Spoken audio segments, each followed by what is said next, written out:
നമസ്കാരം. Heavenly justice ഗ്രൂപ്പിനെ acquire ചെയ്ത ക്യൂൻ ഗ്രൂപ്പുമായി ബന്ധപ്പെട്ട എല്ലാ കാര്യങ്ങളും അന്വേഷിച്ച് കണ്ടെത്താനുള്ള ചുമതല ഷെൻ ഹാരിക്ക് കൊടുത്തതിന് ശേഷം നീല് സോനയുമായി ആ അങ്കിൾ വാങ്ങിനോടും ആൻഡ് ഷാങ്ങിനോട് യാത്ര പറഞ്ഞിട്ട് അവിടെ നിന്ന് തിരിക്കുമ്പോൾ സമയം ഏകദേശം 9 മണിയാകാറായി. അവരുടെ ആ വാഹനം റിവർ സിറ്റിയിലെ പ്രധാന റോഡിലേക്ക് കയറുമ്പോൾ വലതുഭാഗത്തായി അതിമനോഹരമായ തോംസൺസ് റെസിഡൻസ് കണ്ടു. ആ റോഡിൽ കൂടെ കടന്നു പോകുമ്പോഴെല്ലാം തോംസൺ റെസിഡൻസിന്റെ അടുത്ത് എത്തുമ്പോൾ സോന അറിയാതെ ആ വലതുഭാഗത്തുള്ള ബിൽഡിങ്ങിലേക്ക് നോക്കിപ്പോകും. അതുപോലെ സോന ഇന്നും ആ ബിൽഡിങ്ങിലേക്ക് നോക്കുന്നുണ്ടതും നീല് സോനയോട് ചോദിച്ചു, എന്താ സോന, അവിടെ ഒരു വീട് വാങ്ങിച്ച കൊള്ളാന്നുണ്ടോ? ഏയ് നീൽ, അതിപ്പോ ആർക്കാ ആഗ്രഹമില്ലാത്തത്? ജീവിതത്തിൽ ഒരു രാത്രിയെങ്കിലും അവിടെ ഒന്ന് കഴിയണമെന്നുള്ളത് എന്റെ മനസ്സിലെ വല്ലാത്തൊരു മോഹമാണ്. അത്രയേ ഉള്ളൂ, അത് സിമ്പിളായി സാധിക്കാമല്ലോ.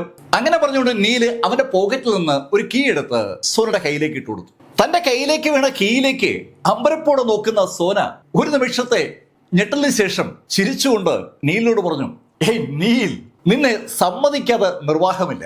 ഞാൻ ഒരിക്കൽ നിന്നോട് ഈ തോംസൺ റെസിഡൻസിയെ കുറിച്ച് പറഞ്ഞപ്പോ നീ അത് മനസ്സിൽ ഓർത്തു വെച്ചല്ലേ? അതിനുശേഷം ദാ തോംസൺ റെസിഡൻസിയുടെ അതേപോലുള്ള ഒരു കീ തന്നെ ഉണ്ടാക്കിയിരിക്കുകയാണ്.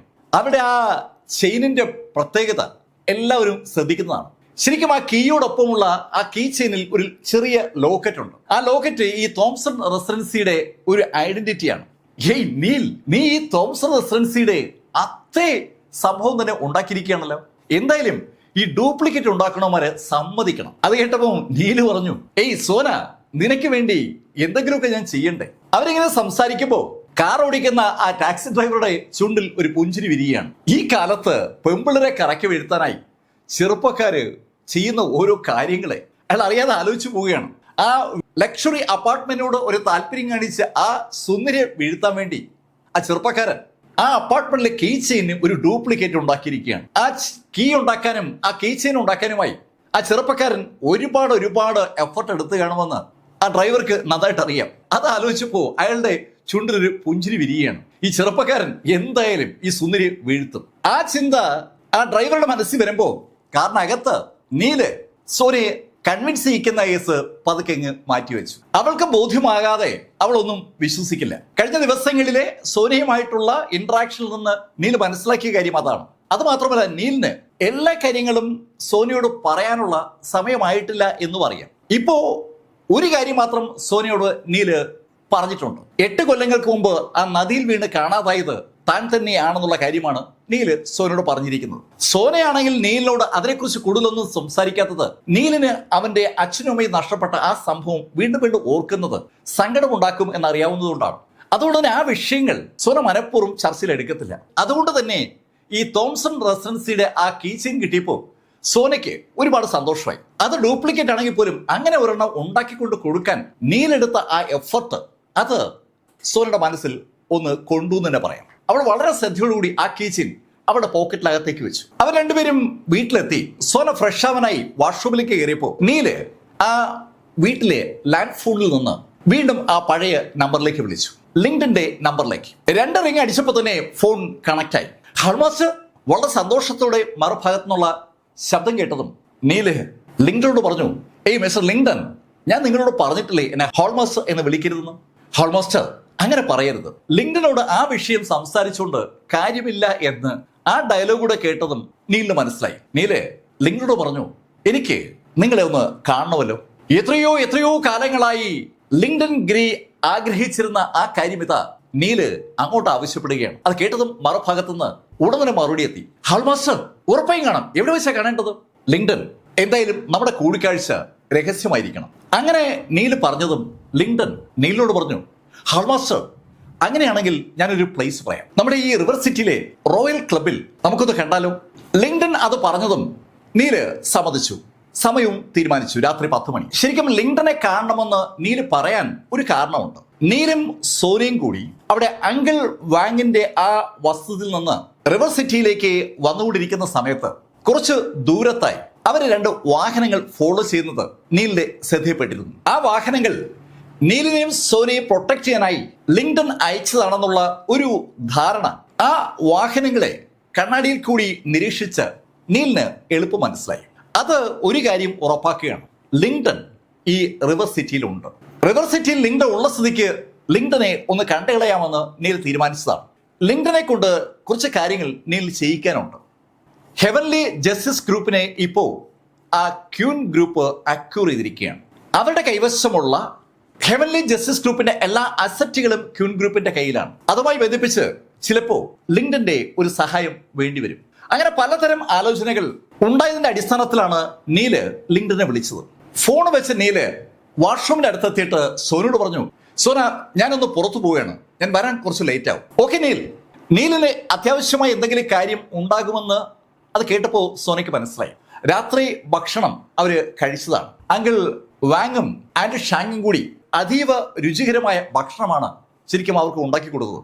ആ ഭക്ഷണം കഴിച്ചതിന് ശേഷം ഷെൻഹാരിയും ഷെൻ മിഞ്ചിയും അത് അങ്കിൾ വാങ്ങിനോടും ആൻഡ് ഷെങ്ങിനോടും പറയുകയും ചെയ്തു. അവർ ഒരുപാട് സ്റ്റാർ ഹോട്ടലുകളിൽ നിന്നും സ്റ്റാർ റെസ്റ്റോറൻറ്റുകളിൽ നിന്നും ഭക്ഷണം കഴിക്കുന്ന ആളുകളാണ്. പക്ഷേ അവിടെ കഴിക്കുന്ന ഏത് ഭക്ഷണത്തെയും ഒരുപാട് ദൂരം പിന്നിലേക്ക് തള്ളുന്ന രുചി ആ കുഞ്ഞു റെസ്റ്റോറൻറ്റിലെ ഭക്ഷണത്തിനുണ്ടായിരുന്നു. അത് ഹാരിയും മെഞ്ചിയും ഒരുപോലെ അവരോട് സൂചിപ്പിച്ചിരുന്നു. അത് പറയുമ്പോൾ സോന ഉണ്ടായിരുന്നു. സോനയ്ക്ക് എത്രയോ കൊല്ലങ്ങൾക്ക് ശേഷം ആ അങ്കിൾ വാങ്ങിന്റെ ഭക്ഷണത്തിന്റെ രുചി നാക്കിലേക്ക് വന്നിരുന്നു. സോനയോട് യാത്ര പറഞ്ഞ് നീല് ആ ബിൽഡിംഗിൽ നിന്ന് പുറത്തിറങ്ങി. രാത്രി ഏകദേശം 10 മണി. റിവർ സിറ്റിയിലെ റോയൽ ക്ലബിൽ ആ പ്രധാന വാതിലിനടുത്ത് 2 ആളുകൾ നിൽക്കുകയാണ്. ഒന്ന് അതിസുന്ദരിയായ ചൂ ഷൂരൻ, മറ്റേത് അവളുടെ പിതാവ് ചൂ ഫാമിലിയുടെ ആ ഹെഡ്. ആ പ്രധാന വാതിലിൽ ഗാർഡുകൾ നിൽപ്പുണ്ട്. അവര് അവിടെ വരുന്ന ആളുകളുടെ ഐഡന്റിറ്റി പരിശോധിച്ചിട്ട് ആ ക്ലബിനകത്ത് കടക്കാനുള്ള മെമ്പർഷിപ്പ് കാർഡ് ഉണ്ടെങ്കിലാണ് അകത്തേക്ക് പ്രവേശനം അനുവദിക്കുന്നത്. ഈ ചൂ കുടുംബം റിവർ സിറ്റിയിലെ ഏറ്റവും പവർഫുൾ ആയിട്ടുള്ള ഫാമിലിയാണ്. ആ കുടുംബത്തിന്റെ തലവനാണ് ഇപ്പോൾ അവിടെ എത്തിയിരിക്കുന്നത്. അദ്ദേഹം പോലും മെമ്പർഷിപ്പ് കാർഡ് പുറത്തെടുത്ത് ആ ഗാർഡുകളെ കാണിച്ചാലേ അകത്തേക്ക് പ്രവേശനം ലഭിക്കും. വളരെ ഭവ്യതയോടെ ആ ചൂ കുടുംബത്തിന്റെ തലവൻ അയാളുടെ കൈവശമുള്ള ആ വിലപിടിപ്പുള്ള ആ കാർഡ് ആ ഗാർഡുകളെ കാണിച്ചതും അവരത് പരിശോധിച്ച് ചൂ ഷൂരനെയും അവളുടെ പിതാവിനെയും അകത്തേക്ക് കടത്തിവിട്ടു. അകത്തേക്ക് കടന്ന ചൂ ഷൂരൻ അവളുടെ പിതാവിനോട് പറഞ്ഞു, അച്ഛാ, ഇന്ന് ശരിക്കും സെക്യൂരിറ്റി ഉണ്ടല്ലോ. ശരിക്കും പവർഫുൾ ആയിട്ടുള്ള മാർഷൽ ആർട്ടിസ്റ്റുകൾ ഒരുപാട് ഇവിടെ ഉണ്ട്. ഒരു മാർഷൽ ആർട്ടിസ്റ്റ് കൂടിയായ ചൂ ഷൂരന് അകത്തുള്ള ആളുകളുടെ ആ സ്ട്രെങ്ത് കൃത്യമായും മനസ്സിലാകുന്നുണ്ട്. അതിന് മറുപടിയായി അവളുടെ പിതാവ് പറഞ്ഞു, ഷൂരൻ, എനിക്ക് വന്ന് തോന്നി പതിവിലേറെ സെക്യൂരിറ്റി ഉണ്ട്. ചിലപ്പോൾ VIP ആരെങ്കിലും ഇന്നിവിടെ വരുന്നുണ്ടാവും. റിവർ സിറ്റിയിലെ റോയൽ ക്ലബിന് വല്ലാത്തൊരു അസ്തിത്വമുണ്ട്. എത്ര ശക്തരായ ഫാമിലിയും ആ റോയൽ ക്ലബിനോട് കളിക്കാൻ ഒന്ന് വിസമ്മതിക്കും. അവിടെ പ്രവേശനം കിട്ടുക എന്ന് പറഞ്ഞാൽ തന്നെ അത് വലിയ പാടാണ്. ശരിക്കും നല്ല പണമുള്ള നല്ല ശക്തിയുള്ള ഒരുപാട് കുടുംബങ്ങൾ ഈ റോയൽ ക്ലബുമായി കണക്റ്റഡ് ആയിട്ടുണ്ട്. റിവർ സിറ്റിയിലെ മാത്രമല്ല അനുബന്ധ സിറ്റികളിലെയും ആളുകൾ അവിടെ ഒത്തുചേർന്ന് കൂടാറുണ്ട്. ഈ ജിയാങ്നൻ പ്രൊവിൻസിനകത്ത് റോയൽ ക്ലബ്ബ് എല്ലാവരും അറിയും. ജിയാങ്നൻ സ്റ്റേറ്റ് വളരെ വിശാലമായ സ്റ്റേറ്റ് ആണ്. ആ സ്റ്റേറ്റിലെ പ്രധാനപ്പെട്ട എല്ലാ നഗരങ്ങളിലുള്ള ആളുകളും റിവർ സിറ്റിയിലെ ആ റോയൽ ക്ലബ്ബ് അറിയുന്നവരാണ്. റോയൽ ക്ലബിനകത്ത് ഒരു എൻട്രി പല കുടുംബങ്ങളും മോഹിക്കുന്നതുമാണ്. അതുകൊണ്ട് തന്നെ ഞങ്ങൾ റോയൽ ക്ലബിലെ അംഗങ്ങളാണെന്ന് പറയാൻ വല്ലാത്തൊരു മോഹമാണ്. ചൂ ഷൂരനും അവളുടെ പിതാവിനും അക്കാര്യം അറിയാം. അവര് അതുകൊണ്ട് തന്നെ അവിടെ വരുന്ന ആ VIP ആരെന്നറിയാൻ കൗതുകത്തോടെ അങ്ങനെ നോക്കുമ്പോൾ കുറച്ച് ആളുകളുടെ ഇടയിൽ നല്ല പൊക്കമുള്ള ഒരാൾ നിൽക്കുന്നത് കണ്ടു. അയാൾ ചെറുതായിട്ട് മുന്നോട്ടൊന്ന് തള്ളിയാ നിൽക്കുന്നത്. ഒരു ചെറിയ വളവുണ്ട്. ഏയ് ഷൂരൻ, ദോ അവിടെ ആ സെക്യൂരിറ്റി ഗാർഡുകളുടെ ഇടയിൽ നിൽക്കുന്ന ആളെ കണ്ടു. ആ ഞാൻ കണ്ടോ സാർ, ആ ആളുടേതാണ് ഈ റോയൽ ക്ലബ്. അത് കേട്ടതും ഷൂരൻ കൗതുകത്തോടെ അല്പം ദൂരം നിൽക്കുന്ന ആ ടീമിന്റെ നടുവിൽ നിൽക്കുന്ന ആ മനുഷ്യനെ നോക്കി. ലേശം പ്രായമുള്ള കക്ഷിയാണ്. ആ ആളെ കണ്ടിട്ട് വലിയ പ്രത്യേകതകളൊന്നും അവൾക്ക് തോന്നിയില്ല. അവളുടെ മുഖത്തുനിന്ന് അത് വായിച്ചെടുത്ത് ഷൂരന്റെ പിതാവ് അവളോട് പറഞ്ഞു, ഹേയ് ഷൂരൻ, നീ ആൾ അങ്ങനെ നിൽക്കുന്ന കണ്ട് അദ്ദേഹത്തെ വിലകുറച്ച് കാണണ്ട. അത് അയാൾ ശരിക്കും മാർഷൽ ഗ്രാൻഡ് മാസ്റ്ററാണ്. മാർഷൽ ഗ്രാൻഡ് മാസ്റ്ററോ? അതേ മോളെ, അദ്ദേഹം മാർഷൽ ഗ്രാൻഡ് മാസ്റ്ററാണ്. റോയൽ ക്ലബ്ബ് പോലുള്ള ഒരു സംഭവം നടത്തിക്കൊണ്ടു പോകാൻ നല്ല കഴിവ് വേണം. ആ കഴിവിൽ ഏറ്റവും പ്രാധാന്യം ശക്തിയാണ്. ക്ലബിനകത്ത് പലതരത്തിലുള്ള വിഷയങ്ങളുമായി ബന്ധപ്പെട്ട ആളുകളെത്തും. അവിടെ വെച്ച് വിഷയം ഉണ്ടാക്കാൻ ശ്രമിച്ചാൽ സ്വാഭാവികമായിട്ടും അവിടെയുള്ള ആളുകൾക്ക് ഇടപെടേണ്ടി വരും.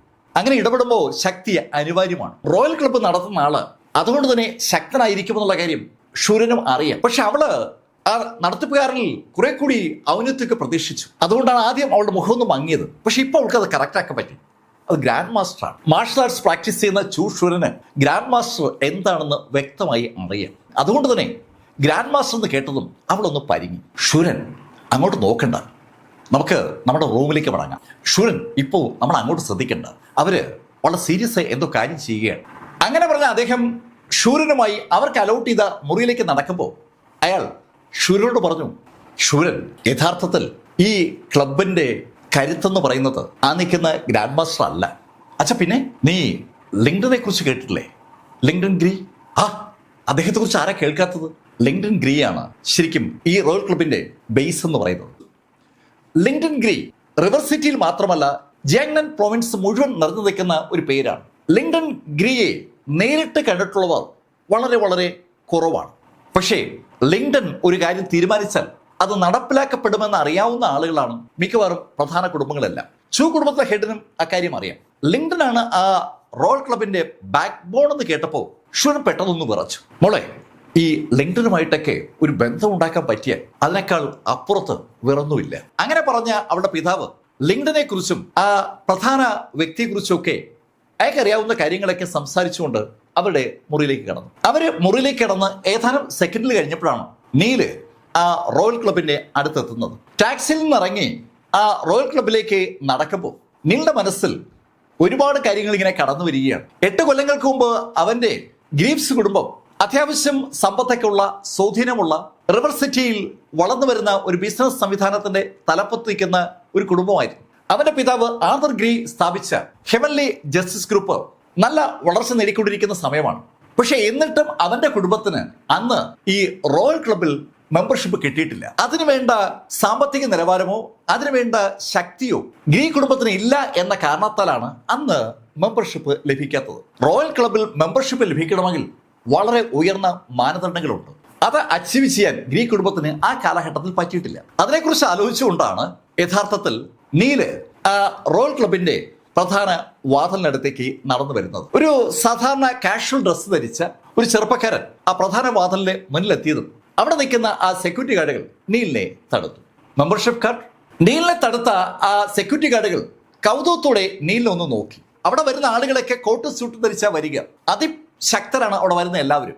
സാധാരണ വേഷം ധരിച്ച ആ ചെറുപ്പക്കാരൻ അവിടേക്ക് കയറി വന്നപ്പോൾ തന്നെ അവന് സ്ഥലം മാറിപ്പോയതാണെന്ന് മനസ്സിലാക്കാനുള്ള ഒരു വിവേകം ആ സെക്യൂരിറ്റി ഗാർഡുകൾക്കുണ്ട്. അത് മനസ്സിലാക്കിയ സെക്യൂരിറ്റി ഗാർഡിലെ ഒരാൾ നീലിനോട് പറഞ്ഞു, ബ്രദർ, നിനക്ക് സ്ഥലം മാറിപ്പോയെന്നാ തോന്നുന്നത്. അത് കേട്ടതും നീൽ അയാളോട് ചോദിച്ചു, അല്ല, ഇത് റോയൽ ക്ലബ് അല്ലേ? റോയൽ ക്ലബ്ബാണ്, പക്ഷെ ഇവിടെ കിടക്കണമെങ്കിൽ മെമ്പർഷിപ്പ് കാർഡ് വേണം. പക്ഷേ എൻ്റെ മെമ്പർഷിപ്പ് കാർഡ് ഇല്ല. എന്നോട് ഇവിടെ വരാനാണല്ലോ പറഞ്ഞത്. അങ്ങനെ നീല് പറഞ്ഞതും അകത്തുനിന്ന് ഒരാള് അവിടേക്ക് ഓടി വന്ന ആള് നേരത്തെ ചൂഷൂരനും അവളുടെ പിതാവും കണ്ട ആ ക്ലബ്ബ് നടത്തുന്ന അതിന്റെ ഓണറാണ്, ആ ഗ്രാൻഡ് മാസ്റ്റർ. ശരിക്കും അയാള് അതിവേഗതയിലാ ഓടിയെത്തിയത്. ആ സെക്യൂരിറ്റി ഗാർഡിന്റെ ഇടയിലേക്ക് ആ മനുഷ്യർ ഓടിയെത്തിയതും ആ സെക്യൂരിറ്റി ഗാർഡ് പെട്ടെന്ന് 2 ഭാഗത്തേക്ക് മാറി. ചീഫ് എന്ന ആ സെക്യൂരിറ്റി ഗാർഡിൽ വിളിക്കുമ്പോൾ അത് മൈൻഡ് ചെയ്യാതെ നീലിന്റെ മുന്നിലേക്ക് വന്ന ആ വ്യക്തി ചോദിച്ചു, മിസ്റ്റർ ഗ്രീ? അതെ, പ്ലീസ് കം. അങ്ങനെ നീൽ ഗ്രീയോട് പറഞ്ഞ ആ മനുഷ്യൻ അടുത്ത നിമിഷത്തിൽ തിരിഞ്ഞ് ആ സെക്യൂരിറ്റി ഗാർഡുകൾ പറഞ്ഞു, ഇത് മിസ്റ്റർ ഗ്രീ, ഇനി മുതൽ മിസ്റ്റർ ഗ്രീക്ക് ഈ ക്ലബിലേക്ക് വരാനും പോകാനും മെമ്പർഷിപ്പ് കാർഡ് ആവശ്യമില്ല. നിങ്ങൾ നോക്കി വെച്ചോളൂ. ശരിക്കും ഈ ക്ലബിന്റെ ആ ചീഫ് നീലിനെ കാത്തു നിൽക്കുകയായിരുന്നു. അയാൾ നീലിനെ കണ്ടിട്ടേ ഇല്ല. വരുന്ന ആള് മിക്കവാറും സാധാരണ ഡ്രസ്സിലായിരിക്കും വരിക എന്നും അയാളോട് കാര്യം പറഞ്ഞ ആള് സൂചിപ്പിച്ചിരുന്നതുകൊണ്ടാണ് നീലിനെ കണ്ടപ്പോ ആ ചീഫ് ഓടി അവിടെ എത്തിയത്. സെക്യൂരിറ്റി ഗാർഡുകൾക്ക് ആവശ്യമായ നിർദ്ദേശം കൊടുത്തതിന് ശേഷം ആ റോയൽ ക്ലബിന്റെ ചീഫ് നീലിനെ നോക്കി ഒന്ന് കൈ തൊടുത്തിട്ട് അദ്ദേഹത്തോടായി പറഞ്ഞു, sir please come, room arrange ചെയ്തിട്ടുണ്ട്. അങ്ങനെ പറഞ്ഞ വ്യക്തി നീലിനൊപ്പം നടക്കുമ്പോൾ നീല് അയാളുടെ ചോദിച്ചു, ലിങ്ഡൺ എത്തിയില്ലേ? ലിങ്ഡൺ ഗ്രീ എന്ന പേര് സകലരും ഭയപ്പെടുന്ന ഒരു പേരാണ്.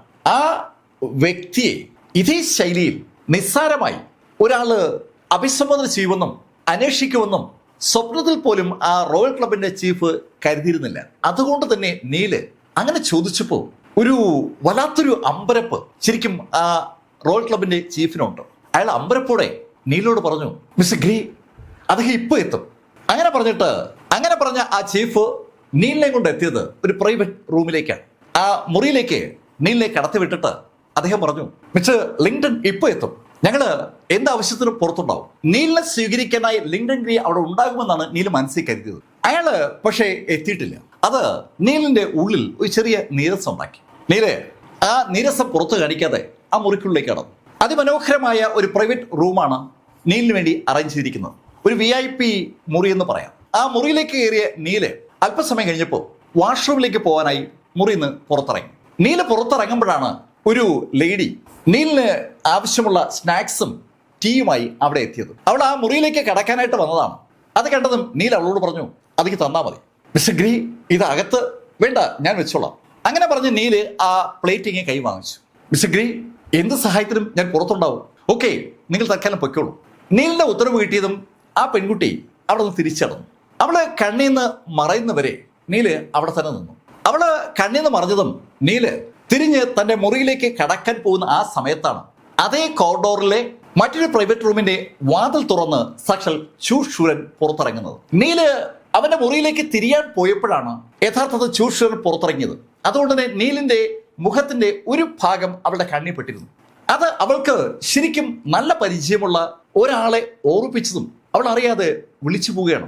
ഏയ് നീൽഗിരി, നീൽഗിരി എന്ന ആ സംബോധന മുറിക്കുള്ളിലേക്ക് കടക്കാൻ പോയ നീല് കൃത്യമായും കേട്ടു. അവൻ ഒരുപാട് പരിചയമുള്ള ശബ്ദമാണ് അവൻ കേൾക്കുന്നത്. കഴിഞ്ഞ 8 വർഷം അവനെ ഒരുപാട് ഹോണ്ട് ചെയ്ത ആ ശബ്ദമാണ് അവൻ കേൾക്കുന്നത്.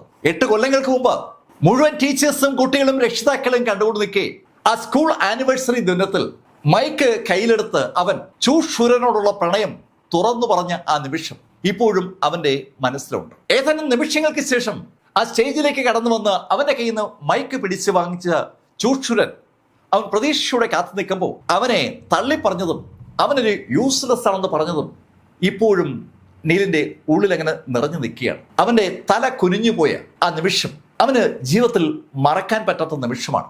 ശരിക്കും ചൂഷൂരനാൽ ആ സ്കൂളിൽ നീല് അപമാനിക്കപ്പെട്ടതോടുകൂടി നീല് വീടിനകത്ത് ഒതുങ്ങിപ്പോയിരുന്നു. ആ നീലിനെ വീണ്ടും സമൂഹ മധ്യത്തിലേക്ക് കൊണ്ടുവരാൻ വേണ്ടിയാണ് അന്ന് ക്ലൗഡ് ലേക്ക് മാനറിലെ ആ വിരുന്നിൽ നീലിനെ കൂടി നിർബന്ധിച്ച് അവന്റെ അച്ഛനും അമ്മയും കൊണ്ടുപോയത്. അല്ലെങ്കിൽ അന്നത്തെ ആ ക്ലൗഡ് ലേക്ക് മാനറിലെ വിരുന്നിൽ പങ്കെടുക്കേണ്ട ആളുകളായിരുന്നില്ല യഥാർത്ഥത്തിൽ ഗ്രീക്ക് കുടുംബം.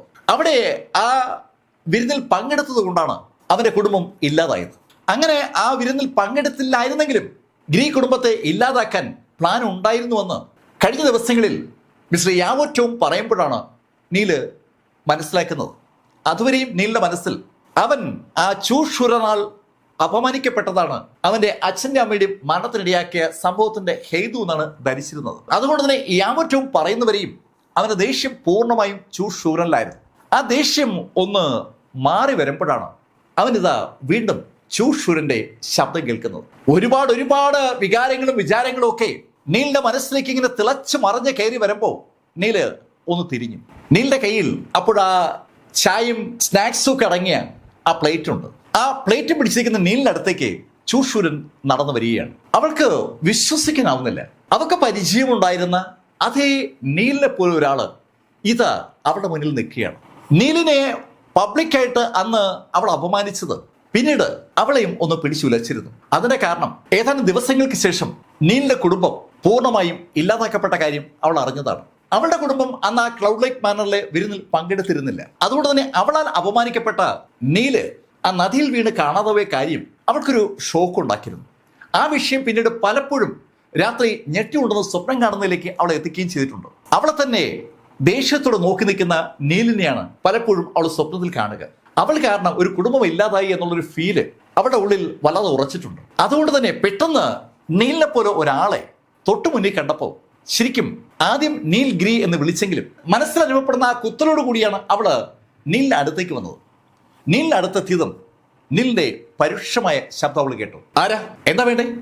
ആരാ എന്ന ആ ചോദ്യം നീലാണ് മുന്നിൽ നിൽക്കുന്നുള്ള അവളുടെ ബോധത്തെ പൂർണ്ണമായി തേച്ചുമാച്ച് കളയാൻ പര്യാപ്തമായ ചോദ്യമാണ്. ചൂഷൂരൻ ആരാണെന്ന് നീൽ ഒരിക്കലും ചോദിക്കത്തില്ല. അക്കാര്യം ചൂഷൂരൻ അറിയാം.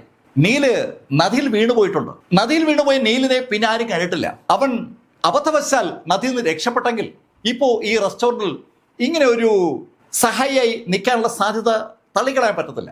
അങ്ങനെയൊക്കെ ഇതിനിടയിൽ പല ചിന്തകളും ഷൂരന്റെ മനസ്സിലൂടെ കടന്നു വന്നിരുന്നു. പക്ഷെ ഇപ്പോ ആ ചെറുപ്പക്കാരൻ ആരാ എന്ന് ചോദിച്ചപ്പോൾ അവളുടെ ആ സംശയങ്ങളൊക്കെ പെട്ടെന്ന് മാറി. അവള് നീലിനോട് പറഞ്ഞു, സോറി, എനിക്ക് പരിചയമുള്ള ഒരാളുമായി നിനക്ക് സാമ്യമുണ്ട്. സാരമില്ല, ഞാൻ എന്റെ ബിസിനസ് കാർഡ് തരാം. അങ്ങനെ പറഞ്ഞിട്ട് അവൾ അവളുടെ പോക്കറ്റിൽ നിന്ന് ഒരു ബിസിനസ് കാർഡ് എടുത്ത് നീലിന്റെ നേരെ നീട്ടി.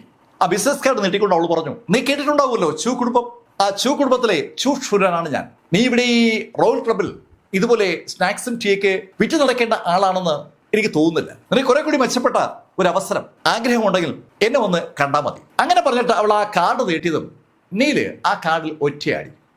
നീല് ആ കാർഡ് ശരിക്കും ദേഷ്യത്തോടെ അടിച്ച് തെറിപ്പിച്ചാണ്. ആ കാർഡ് കറങ്ങി ശൂരന്റെ കാലിന്റെ അടുത്ത് വീണതും ശൂരനും ശരിക്കും ദേഷ്യം വന്നു. ഏയ്, ആരാന്ന് കരുതിയിട്ടാ നീ ഇങ്ങനെ പെരുമാറിയത്? എനിക്ക് പരിചയമുള്ള ഒരാളുടെ മുഖത്തോട് സാമ്യമുണ്ടെന്ന് കരുതിയിട്ടാ ഞാൻ നിനക്ക് ഒരു സഹായം ചെയ്യാന്ന് വിചാരിച്ചത്. അപ്പോ നീ അങ്ങ് വലിയ ആളാവുകയാണ്. റോയൽ ക്ലബിലെ സെർവൻസ് എന്തൊക്കെയും സെർവൻസ് തന്നെയാണ്. റോയൽ ക്ലബിന്റെ തണലുണ്ടെന്ന് കരുതി ഇവിടെ വരുന്ന ആളുകളോട് തട്ടിക്കയറാൻ നീ ശ്രമിച്ചാലുണ്ടല്ലോ. അങ്ങനെ ശൂരൻ പറഞ്ഞതും നീല് അവളൊന്ന് തറപ്പിച്ച് നോക്കിയിട്ട് ഒന്നും മിണ്ടാതെ ആ ഡോറ് തുറന്ന് അകത്തേക്ക് കടന്നു. മറുപടി പറയാതെ ആ റോയൽ ക്ലബിലെ ആ ജീവനക്കാരൻ ആ മുറിയിലേക്ക് കടന്നു പോയപ്പോൾ ചൂഷൂരന് പിന്നെ ദേഷ്യം വന്നു. അവൾ ഒരു നിമിഷം സ്റ്റക്കായി നിന്നെങ്കിലും അടുത്ത നിമിഷം അവള് ആ വാതിലിനടുത്തേക്ക് വേഗത്തിലെത്തി. അതിനുശേഷം അവൾ ആ വാതിൽ തള്ളി തുറക്കാൻ പോയതും ഒരു ശബ്ദം അവൾ കേട്ടു. ഏയ്, ആരാത്? ശബ്ദം കേട്ട് അവൾ ഞെട്ടലോടെ തിരിഞ്ഞു നോക്കുമ്പോൾ ആ കോറിഡോറിലേക്ക് ആ റോയൽ ക്ലബിന്റെ ചീഫും അദ്ദേഹത്തിന്റെ 2 സബോർഡിനേറ്റ്സും നടന്നു വരികയാണ്. നടന്നു വരുന്ന ആ 3 അംഗ ടീമിനെ കണ്ടതും ആ വാതില് തള്ളി തുറക്കാൻ ശ്രമിച്ച് ചൂഷൂരൻ അറിയാതെ പുറകോട്ട് മാറിപ്പോവുകയാണ്. ചൂഷൂരിന്റെ അടുത്തേക്ക് എത്തിയ റോയൽ ക്ലബിന്റെ ചീഫ് അവളോട് ചോദിച്ചു, ഏയ്, എന്താ ഇത്? ക്ഷമിക്കണം, എനിക്ക് പരിചയമുള്ള ഒരാള് അകത്തുണ്ടെന്ന്. പരിചയമുള്ള ആളോ അകത്തുണ്ടെന്നോ? നോക്കേ, ഇവിടെ അനുവാദമില്ലാതെ ഒരു റൂം തള്ളി തുറക്കുന്നത് ശരിയല്ലെന്നറിയില്ലേ? അത് കേട്ടതും ശൂരൻ പറഞ്ഞു, ക്ഷമിക്കണം, ഞാൻ ചൂ കുടുംബത്തിലെയാണ്. എന്ത് ചൂ കുടുംബം? സ്ഥലം? ആ ചീഫിന്റെ അലർച്ച കേട്ടതും ചൂഷൂരൻ തിരിഞ്ഞൊരൊറ്റ ഓട്ടം. ശരിക്കും അവൾ ഓടി അവളുടെ മുറിയിലേക്ക് കയറിയെന്ന് പറയാം. അവൾ ശരിക്കും ഭയന്നുപോയി. അവൾക്കറിയാം, അവൾക്ക് അവളോട് ആജ്ഞാപിച്ച ആ കക്ഷി ഒരു ഗ്രാൻഡ് മാസ്റ്റർ ആണെന്ന കാര്യം കൃത്യമായിട്ട് അറിയാം. ഗ്രാൻഡ് മാസ്റ്ററായ അയാളോട് അവൾ എതിർത്തെന്തെങ്കിലും പറഞ്ഞാൽ ഒറ്റയടിക്ക് അവളെ തീർക്കാൻ ആ ഗ്രാൻഡ് മാസ്റ്റർ ചിലപ്പോൾ ശ്രമിച്ചേക്കും. അതുകൊണ്ട് ഭയന്നാണ് ശൂരൻ അതിവേഗം അവളുടെ മുറിയിലേക്ക് മടങ്ങിയത്. പുറത്ത് ഈ ടീം എത്തിയത് അകത്തുള്ള നീല് അറിഞ്ഞിട്ടേയില്ല. ചൂ കുടുംബത്തിന്റെ ആ പ്രൈവറ്റ് റൂമിലേക്ക് കടന്നുപോയ ശൂരനെ ഒന്ന് സൂക്ഷിച്ച് നോക്കിയിട്ട് ചീഫ് അയാളുടെ കൂടെയുള്ള ആളോട് പറഞ്ഞു, നമ്മള് ഒരു നിമിഷം താമസിച്ചു പോയെങ്കിൽ വിഷയമായനെ. അകത്തുള്ളത് ലിങ്ഡൺ പറഞ്ഞിരിക്കുന്ന കക്ഷിയാണ്. ലിങ്ഡൺ ആ കക്ഷിയെക്കുറിച്ച് പറഞ്ഞത് വളരെ ബഹുമാനത്തോടു കൂടിയാണ്. അതുകൊണ്ട് തന്നെ അകത്തുള്ള ആളുടെ ഐഡന്റിറ്റി ഒരു വല്ലാത്ത പ്രഹേളികയായി ഈ ചീഫിനും കൂടെയുള്ളവർക്കും അനുഭവപ്പെടുന്നുണ്ട്. ലിങ്ഡൺ ആ ചീഫിനെ സംബന്ധിച്ചിടത്തോളം വളരെ വളരെ പ്രാധാന്യമുള്ള ആളാണ്. ഒരിക്കൽ ഒരു ജീവൻ മരണ ഘട്ടത്തിൽ അയാളുടെ രക്ഷയ്ക്കെത്തിയ കക്ഷിയാണ് ലിങ്ഡൺ. ലിങ്ഡൺ അന്ന് ഇടപെട്ടില്ലായിരുന്നെങ്കിൽ ആ ചീഫ് കൊല്ലപ്പെട്ടനെ. അയാൾ ഗ്രാൻഡ് മാസ്റ്റർ ആണ് എന്നൊന്നും പറഞ്ഞിട്ട് ഒരു കാര്യമില്ല. അന്ന് ഒരുപാട് ആളുകൾ ചേർന്ന് അയാളെ അംബുഷ് ചെയ്യാൻ ശ്രമിക്കുമ്പോഴാണ് ലിങ്ഡൺ യാദൃശ്യവശാൽ അയാളെ കാണുന്നതും ആ പ്രശ്നത്തിൽ ഇടപെടുന്നതും ആക്രമിക്കാൻ വന്ന മുഴുവൻ ആളുകളെയും അവിടെ നിന്ന് ഒഴിവാക്കുന്നതും. ആ നിമിഷം മുതൽ റോയൽ ക്ലബിന്റെ ബേസ്, ബാക്ക് ബോൺ എന്ന് പറയുന്നത് ലിങ്ഡനാണ്. ലിങ്ഡണും ലിങ്ഡന്റെ ടീമും. ലിങ്ഡനാണ് യഥാർത്ഥത്തിൽ റോയൽ ക്ലബിന്റെ ഇപ്പോൾ യഥാർത്ഥ ഓണർ എന്ന് വേണമെങ്കിൽ നമുക്ക് പറയാം. ആ ലിങ്ഡൺ വളരെ ബഹുമാനത്തോടെ സംബോധന ചെയ്യുന്ന ഒരാളാണ് ആ മുറിക്കുള്ളിലുള്ളത്. ആ ആളുടെ അനുവാദമില്ലാതെ ആ മുറിയിലേക്ക് ആ പെണ്ണ് ഇരച്ചു കയറിയിരുന്നെങ്കിൽ പ്രശ്നമായനെ. അങ്ങനെ പലതരം ചിന്തകൾ ആ ചീഫിന്റെ ഉള്ളിലുണ്ട്. അദ്ദേഹം ആ കാര്യം തന്റെ സബോർഡിനേറ്റ്സിനോട് പങ്കുവയ്ക്കുമ്പോൾ പെട്ടെന്നാണ് ആ കാഴ്ച കണ്ടത്. സാക്ഷാൽ ലിങ്ഡൺ അവിടേക്ക് നടന്നു വരുന്ന ലിങ്ഡനെ കണ്ടതും അവർ 3 പേരും ഒരുമിച്ച് ലിങ്ഡനെ തൊഴുതു. സാർ, അങ്ങ് എത്തിയല്ലോ. അതിന് മറുപടി പറയാതെ അവരുടെ അടുത്തേക്ക് ഓടിയെത്തിയ ലിങ്ഡൺ അവരോട് ചോദിച്ചു, മിസ് ഗ്രീ എത്തിയോ? അദ്ദേഹം എത്തിയിട്ട് ഒരുപാട് നേരമായോ? അങ്ങനെ ലിങ്ഡൺ പറഞ്ഞ ആ നിമിഷത്തിലാണ് ആ മുറിയുടെ വാതിൽ തുറക്കപ്പെട്ടത്. വാതിൽ തുറന്ന് പുറത്തിറങ്ങിയത് നീലാണ്. പുറത്ത് നീൽ ഇറങ്ങിയതും ലിങ്ഡൺ നീലിനെ കണ്ടു. ഉടൻ ലിങ്ഡൺ ഹാൾ മാസ്റ്റർ എന്ന് പറഞ്ഞ് കൈകൂപ്പിക്കൊണ്ട് 2 കാലും തറയെ കുത്തി തല തറയിലേക്ക് കുനിച്ചു. ലിങ്ഡന്റെ തൊട്ടുപുറയിൽ നിൽക്കുന്ന റോയൽ ക്ലബിലെ ആ ചീഫിന്റെ ആ 2 ബോഡി ഗാർഡുകളും ആ കാഴ്ച കണ്ട് ശരിക്കും ഞെട്ടിത്തരിച്ച് സ്തംഭിച്ചങ്ങനെ നിൽക്കുകയാണ്. ലിങ്ഡൺ ഈ ജിയാങ്നൻ പ്രോവിൻസിൽ ചോദ്യം ചെയ്യപ്പെടാനാകാത്ത വിധം ശക്തനാണ്. ലിങ്ഡൺ എന്ന പേര് പോലും ജിയാങ്നൻ പ്രോവിൻസിനകത്ത് ഒരു ഭയം ഉളവാക്കുന്നതാണ്. ആ ലിങ്ഡനാണ് ഏകദേശം ഒരു 25 വയസ്സോളം പ്രായമുള്ള ഒരു ചെറുപ്പക്കാരൻ്റെ മുന്നിൽ മുട്ടുകുത്തി തല കുരിച്ച് നിൽക്കുന്നത്. ഹാൾമാസ്റ്റർ എന്നോട് ക്ഷമിക്കണം. തൻ്റെ മുന്നിൽ മുട്ടുകുത്തിയ ലിങ്ഡനെ കണ്ടതും നീല് ലിങ്ഡനോട് പറഞ്ഞു, ലിങ്ഡൺ, നിങ്ങൾ അല്പം കൂടി താമസിച്ചിരുന്നെങ്കിൽ ഞാനിപ്പോൾ സ്ഥലം വിട്ടനെ എന്ന് നീല് പറയുമ്പോഴാണ് മറ്റൊരു കാഴ്ച കൂടി ഉണ്ടായത്. ലിങ്കന്റെ പുറകിലുണ്ടായിരുന്ന ആ റോയൽ ക്ലബിലെ ചീഫും അദ്ദേഹത്തിൻ്റെ 2 സഹായികളും ഒരുമിച്ച് താഴെ തറയിലേക്ക് മുട്ടുകുത്തി. ആ 4 സംഘം തൻ്റെ മുന്നിൽ മുട്ടുകുത്തി നിൽക്കുന്നത് ശരിക്കും അപ്പോഴാണ് നീലിന്റെ ശ്രദ്ധയപ്പെട്ടത്. ഇത് 21-ാം നൂറ്റാണ്ടാണ്. ഈ കാലഘട്ടത്തിൽ ഒരാളും ആർക്കു മുന്നിലും ഇതുപോലെ മുട്ടുകുത്താറില്ല. എന്നിട്ടും ആ 4 സംഘം തൻ്റെ മുന്നിൽ മുട്ടുകുത്തി നിൽക്കുന്ന കണ്ടപ്പോൾ നീലിന് ഒരു വല്ലായ്മ തോന്നി. നീൽ അവരോട് പറഞ്ഞു, ഛേ, എനിക്ക് മുട്ടുകുത്തുന്നു. അങ്ങനെ പറഞ്ഞ നീല് മുറിക്കുള്ളിലേക്ക് കിടക്കുന്നിടയിൽ തന്നെ തിരിഞ്ഞ് കൂടെ ഉള്ളവരോട് പറഞ്ഞു, ലിങ്ടൺ മാത്രം അകത്തേക്ക് വന്നാൽ മതി. നീല് അത്രയും പറഞ്ഞിട്ട് മുറിയിലേക്ക് കടന്നു. വാതിലടഞ്ഞതും ലിങ്ടൺ പുറത്തേക്കുന്ന ആളുകളോട് പറഞ്ഞു, ഒരാളെയും അകത്തേക്ക് വിടരുത്. യെസ് മാസ്റ്റർ, അത് ഞങ്ങൾ ഏറ്റു.